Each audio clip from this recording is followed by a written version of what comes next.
So hello guys, once again I welcome you all to my channel myself Shivam. And आज की video में हम discuss करने वाले हैं how to print a palindrome number in a Python. Okay, so आप जैसे कि जानते हो कि पैलिंड्रोम नंबर हम पाइथन के अंदर कैसे प्रिंट कर सकते हैं। तो हम ये कोड भी आपको शो करेंगे, ठीक है। उससे पहले क्या हम पहले जान लेते हैं कि पैलिंड्रोम नंबर क्या हो जाता है, ठीक है।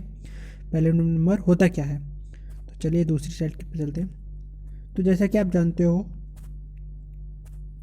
कोई भी नंबर है, सपोज जैसे कि the number whose reverse is equal to the same number. तो एग्जांपल ले लो, अगर 2 2 4, तो ये कोई एक नंबर है, ठीक है।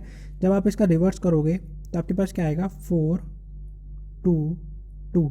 तो क्या ये दोनों नंबर इक्वल हैं? नहीं। तो आप कहोगे ये दोनों नंबर क्या हैं, इक्वल नहीं है। तो हम ये पैलिंड्रोम नंबर नहीं है, ठीक है। एक एग्जाम्पल लेते हैं, अगर जैसे अगर मैं कहूँ 6 2 6, आप इसका एक रिवर्स करो। आप इसको रिवर्स करोगे तो जो लास्ट वाला डिजिट उससे पहले, उसके बाद 2, उसके बाद 6। अब मैं कहूँगी ये क्या ये दोनों नंबर इक्वल हैं? हाँ, ये दोनों नंबर क्या है, इक्वल है। तो ये क्या है, पैलिंड्रोम नंबर है, ठीक है। तो हम यही जानेंगे कि कैसे हम कोई भी नंबर पैलिंड्रोम नंबर पे चेक करवा सकते हैं कि हाँ भाई ये पैलिंड्रोम नंबर है कि नहीं है। तो जब समझो कि पैलिंड्रोम नंबर हम निकालते कैसे हैं। तो सपोज जैसे कि यहाँ पर मैंने एग्जांपल ले रखा है, आपने कोई भी नंबर लिया 525, ठीक है। उस 525 का आपने मॉड 10 करा। मॉडुलस देखो, यहाँ पर जो परसेंटेज का साइन दिख रहा है वो क्या करता है पाइथन के अंदर, इसे हम कहते हैं मॉडुलस साइन। तो ये क्या करता है, आपका रिमाइंडर निकालता है, ठीक है। तो आपको सबको ही पता होगा कि रिमाइंडर हम कैसे निकालते हैं। जब कोई नंबर हम डिवाइड करते हैं तो लास्ट में जो लेफ्ट आउट रह जाता है वो रिमाइंडर हो जाता है, ठीक है। तो हमें वो ही निकालना है यहाँ पर। ओके, तो ये एग्जाम्पल है 525। तो पहले क्या करना है, आपको उस नंबर को मॉड 10 करना है। तो इसको आपको जो लास्ट वाला डिजिट है वो मिल जाएगा, 5 मिल गया आपको। फिर आपको पूरा नंबर हो गया, फिर आपको 52 को करना है मॉड 10। तो आपको ये सेकंड नंबर मिल जाएगा 2 एज ए रिमाइंडर। फिर लास्ट वाला देखो, लास्ट वाले में क्या है कि ये 5/10 है।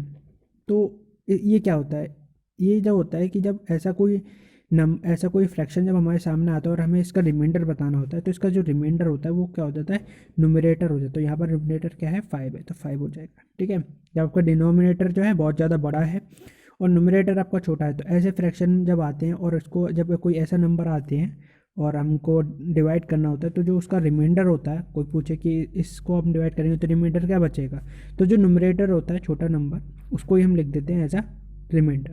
तो जब हम इसको मॉड करेंगे 10, तो इसका रिमाइंडर क्या जाएगा, 5। तो ये तो हमें पता चल गया कि कैसे अब हम किसी नंबर को हम कैसे एक रिवर्स में चेंज करके उसको पता लगा सकते हैं, ठीक है। तो आगे चलते हैं और आगे। तो आप देखो ये कोड आ गया पाइथन के अंदर, ठीक है। तो पैलिंड्रोम नंबर का ये कोड है कि कैसे भाई आप कोई भी एक नंबर को चेक करवाओगे। तो यहाँ पर मैंने जो कोड दिया है वो कोड केवल यह है कि आप क्या कोई भी नंबर को चेक करोगे कि वो पैलिंड्रोम नंबर है क्या नहीं है, क्या उसका जो रिवर्स आपने बनाया क्या वो इक्वल है कि नहीं है। तो आप देखो पहले में क्या होगा, पहला स्टेटमेंट जो दिख रहा है वो आपको दिख रहा है N equal to input, int करके इनपुट लिया है। तो इनपुट फंक्शन का तो आपको पता है कि यहाँ पर हम यूज़र से इनपुट लेने वाले हैं, ठीक है। तो यहाँ पर आपको यहाँ पर जो यूज़र है वो एक नंबर टाइप करेगा, ठीक है। तो वो कोई सा भी नंबर हो सकता है, ठीक है। 525 हो सकता है, 626 होता है, तो जो उसकी मर्जी वो। और उसके सामने इंट क्यों दिया है, तो इंट का मतलब यहाँ पर जो होता है वो इंटीजर होता है, ठीक है। तो आप जो भी वैल्यू लेने वाले हो वो एक इंटीजर वैल्यू है। तो आपको क्या करना होगा, इंट के साथ इंट का वो इनपुट के साथ इंट का भी यूज़ करना होगा, ठीक है। तभी आप जब इनपुट के अंदर कोई भी डालोगे तो वो एज अ स्ट्रिंग काम नहीं करेगा।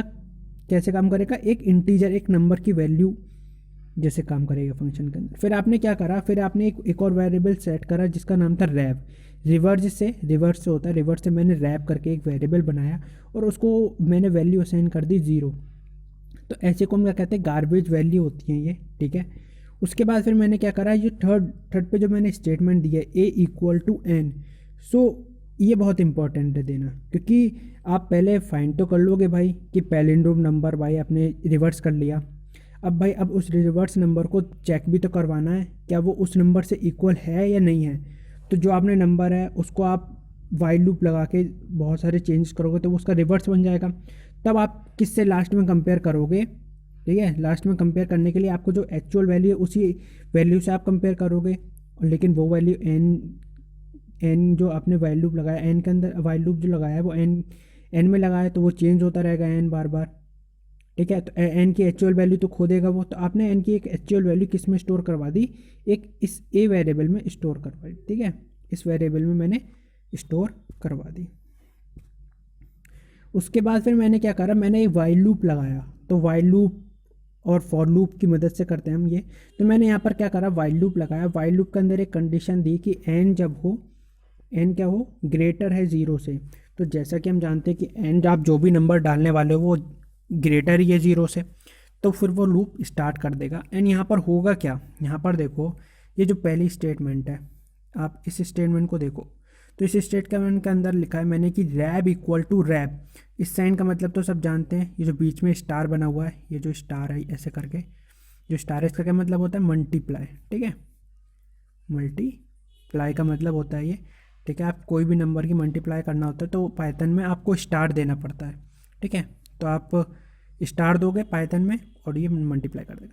तो यहाँ पर क्या कर रहे हैं, रैप की मल्टीप्लाई आप 10 से कर रहे हो, प्लस आपका जो भी नंबर है उसको आपको क्या निकालना है, रिमाइंडर निकालना है। ठीक है, और बाद में क्या करा, इस वाले स्टेप में क्या करा मैंने, फ्लोर डिवीज़न करा है। फ्लोर डिवीज़न मतलब एन को मैं, जैसे कि आप कोई नंबर होते हो, जैसे आप मैं लिखता हूँ, अगर एन को ऐसा लिखता 10, तो ये होता है नॉर्मल डिवीज़न। ठीक है, ये एन है, सॉरी कुछ और मैं समझ लें, पूरा करता हूँ स्टार्ट फिर से। जैसे आपने कोई एक नंबर है, उसको अगर आप 10 से ऐसे डिवाइड करते हो, ठीक है, तो इसमें जो नॉर्मल डिवीज़न है, इसमें चाहे वो पॉइंट में भी ले तब भी वो लेगा। ठीक है, लेकिन जब आप ऐसा कर देते हो, जब आप एन को ऐसे कर रहे हो, या कोई भी एन की जगह आप कोई भी नंबर ले सकते हो, 2 ले सकते हो, यहाँ पर 2 भी हो सकता है। ठीक है, तो ये अगर जैसे कि मैंने 2 ले लिया और इसको 21 ले लिया सपोज।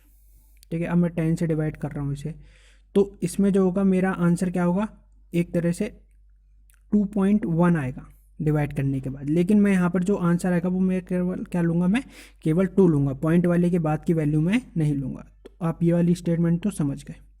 ठीक है, तो अब ये जो है ये वाली स्टेटमेंट रैप, तो इसको समझने के लिए हम दूसरी स्लाइड पे चलते हैं। इसमें होगा क्या, कैसे काम करेगी ये स्लाइड। तो देखो रैप के अंदर होगा क्या, जब आप दोगे तो आप रैप पहले तो भाई वो ज़ीरो होगा। ठीक है, पहले वो क्या होगा, पहले होगा वो ज़ीरो, रैप को ज़ीरो, ज़ीरो की मल्टीप्लाई आप 10 से कर रहे हो, प्लस एन क्या था हमारा 525 लिया था मैंने।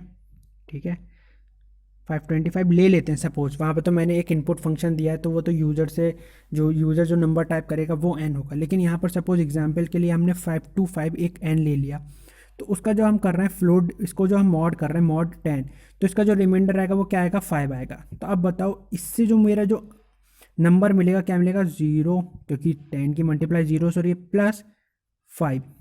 ठीक है, तब जो फाइनल जो नंबर मिला वो 5 मिला मुझे। अब इस 5 नंबर को अगेन लूप के अंदर जाना पड़ेगा और इस 5 नंबर की अगेन 10 से मल्टीप्लाई होगी। ठीक है, और यहाँ पर जब 5 to 5 है, अब वो कम हो गया, अब वो 52 की मॉड से हो गई।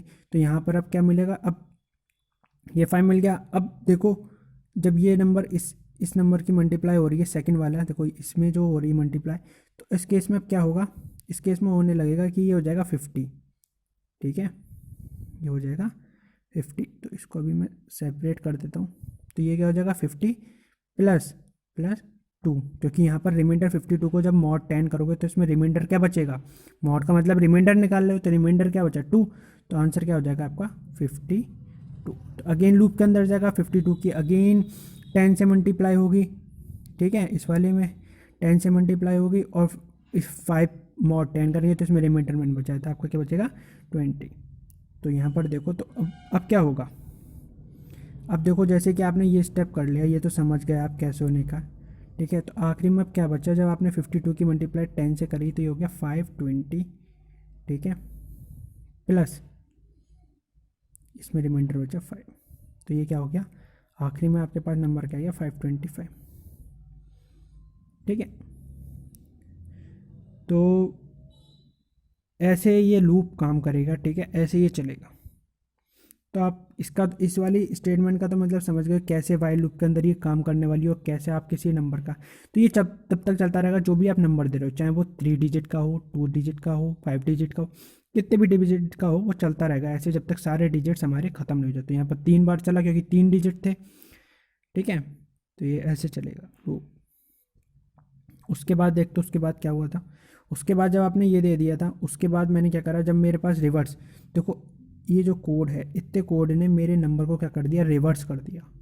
इतने कोड ने मेरे नंबर को रिवर्स कर दिया। अब मुझे इस रिवर्स नंबर्स को चेक कराना है मुझे किससे, एक्चुअल नंबर से, जो मेरा एक्चुअल नंबर था। तो एक्चुअल नंबर जैसे सपोज मैंने यहाँ पर 525 ले लिया, तो इसका रिवर्स मुझे 525 मिला। अब मुझे चेक कराना है, तब मैं रैब डबल इक्वल टू, तब डबल इक्वल टू एक कंपैरिजन ऑपरेटर है, ठीक है। तो हम कंपेयर करेंगे दोनों वैल्यू की, क्या दोनों वैल्यू सेम है या ग्रेटर है। तो रैप जो रिवर्स मिला मुझे यहाँ से, क्या वो इक्वल है किससे, ए से।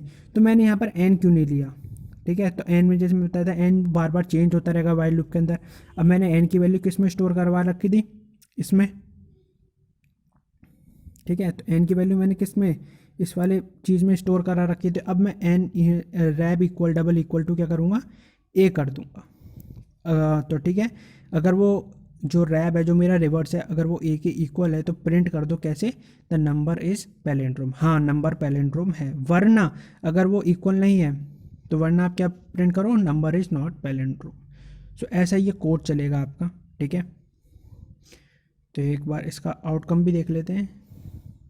तो देखो आउटपुट कैसा आएगा। तो पहले तो वो आपसे यूज़र से पूछेगा एंटर योर नंबर, तो मैंने 525 भी सपोज कर लिया, टाइप करा, तो इसमें आ गया क्या, नंबर इज़ पैलिंड्रोम।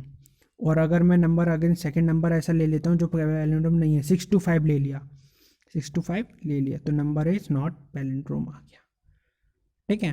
तो किसी 625 का रिवर्स करोगे तो क्या आएगा, 526। क्या ये नंबर इक्वल है इसके, नहीं है, तो ये पैलिंड्रोम नंबर नहीं होगा। इसका रिवर्स करोगे तो इसका रिवर्स क्या है, 525, नंबर इक्वल है, सेम है, तो ये क्या हो जाएगा, पैलिंड्रोम नंबर हो जाएगा। ओके, तो इस तरह ये कोड है, ठीक है। आप इस कोड को यहाँ से कॉपी करो, ठीक है, इस कोड को यहाँ से कॉपी करो और अपने VSS कोड में या जो भी आप कंपाइलर यूज़ कर रहे हो उसको इसी तरह से टाइप करो और देखो क्या आउटपुट ऐसे ही आ रहा है, ठीक है। क्योंकि मैंने तो अपने कंपाइलर में चला के देखा, बिल्कुल ठीक काम कर रहा है, कोड बिल्कुल सही है, ठीक है। क्या पता आप लोग विश्वास ना करें, ठीक है। तो एक बार अपने उसमें भी चला के देख लेना और पता चल जाएगा अच्छे से, ठीक है। सो आई होप कि आपको ये वीडियो अच्छी लगी हो यार। और अगर वीडियो अच्छी लगी है तो प्लीज़ लाइक द वीडियो, ठीक है, वीडियो को लाइक करो। और उससे पहले यार चैनल को सब्सक्राइब कर लो, ठीक है। तो चैनल को सब्सक्राइब करना बहुत ज़्यादा है, ज़रूरी है मेरे लिए भी, ठीक है। तो अगर आप चैनल को सब्सक्राइब करोगे तो मैं आगे और भी वीडियोज़ ऐसी बनाता रहूँगा, ठीक है। तो मिलते हैं अगले वीडियो में, टिल देन आप मज़े करो and thanks for watching this video.